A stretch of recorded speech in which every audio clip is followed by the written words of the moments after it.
We have seen surge pricing in Uber and Ola and shook our heads when the price is 2 or 3 times the base price. And now, Indian Railways has introduced Flexi Fare or surge pricing for premium trains. Yes, now railways will charge higher with higher demand. Starting from September 9th, 2016, all the Rajdhani train routes, Duronto trains and Shatabdi train routes has the Flexi Fare system. So that is in all 22 Rajdhani train routes, 27 Duronto train routes and 24 Shatabdi train routes. So let's see how does Flexi Fare affect ticket prices. Let's say this is one of the premium trains with a total of 46 berths. Let's say 6 berths are reserved for emergency and VIP quota. The emergency and VIP quota is excluded from Flexi Fare. And now let's say the ticket price is 100 rupees. When 10% of the tickets are sold, that is 4 berths in our case, that is when the Flexi Fare kicks in. These 4 berths still paid 100 rupees. But the next 10% or 4 berths will have to pay 110 rupees. For the next 4 berths, the price is 120. The next 4 will have to pay 130 rupees. The next 4 will have to pay 140 and the next 4 150. 150 rupees is the maximum increase in price that you could be charged. So if you were late in reserving a ticket and up to 70 or 80% of the tickets were sold, you would still be paying 150 rupees. However, if you decided to buy a first class AC ticket, it would always cost you the same. First class AC is not included in the Flexi Fare pricing. Clearly, Railways is trying to make more money. Let's see the railway earnings over a period of time. This graph shows the earnings from 1950 to 2013.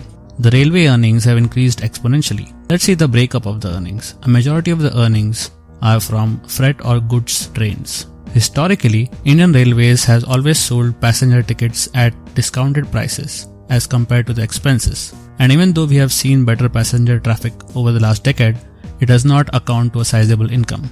Either way, the total earnings still look great. Niti Aayog, however, has a different analysis on the railways. What is Niti Aayog?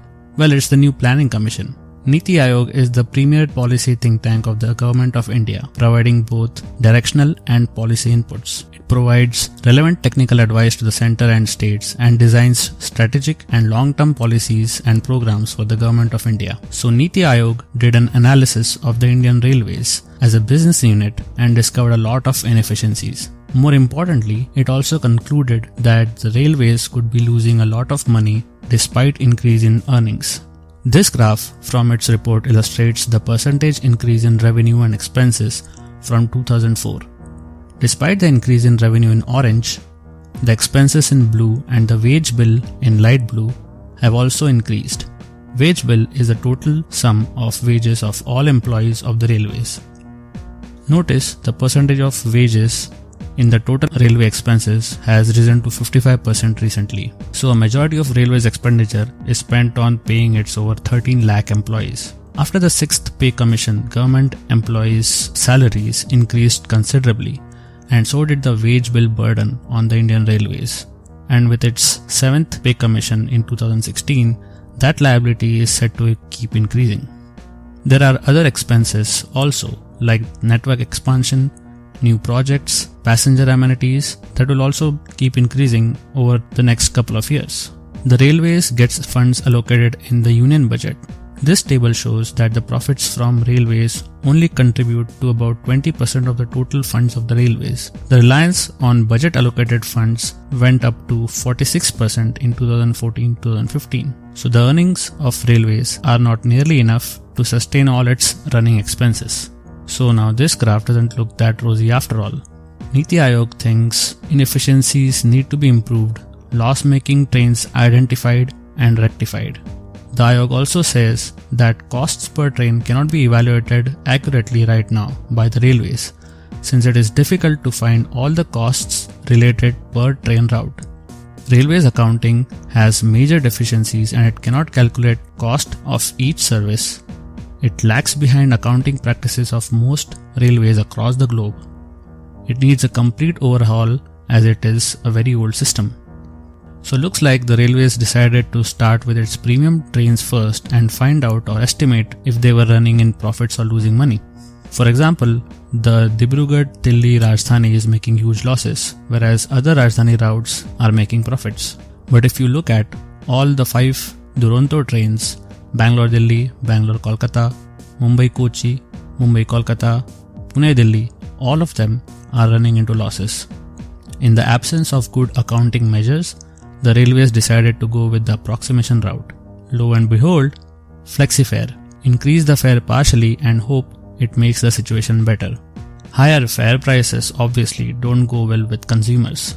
Then there is also the criticism that the Flexi Fare makes railways almost as expensive as flights. Economic Times illustrates airfares lower than railway fares for these routes. Although the fare numbers are for same-day travel, surge pricing does affect certain routes significantly. Air India too has been quick to capitalize on this news. They came out with this ad which clearly highlights the point of railway prices nearing air prices. Ministry of Railways, of course, stands by Flexi Fare and hopes it will help gain more revenue. It also thinks, despite surge pricing, the passenger count will not drop. Moreover, it estimates a revenue growth of about 500 crore with Flexi Fare. So, for the Ministry of Railways, Flexi Fare hopefully helps to get the passenger earnings part up. A large focus on improving their accounting system might help more to come up with definitive strategies, but for now, Flexi Fare will have to do. So there you have it, all about the Indian Railways Flexi Fare. If you like this video from Vartaa, please subscribe to this channel, visit our website and listen to our podcast. You can also sign up for a weekly news digest by subscribing on our website.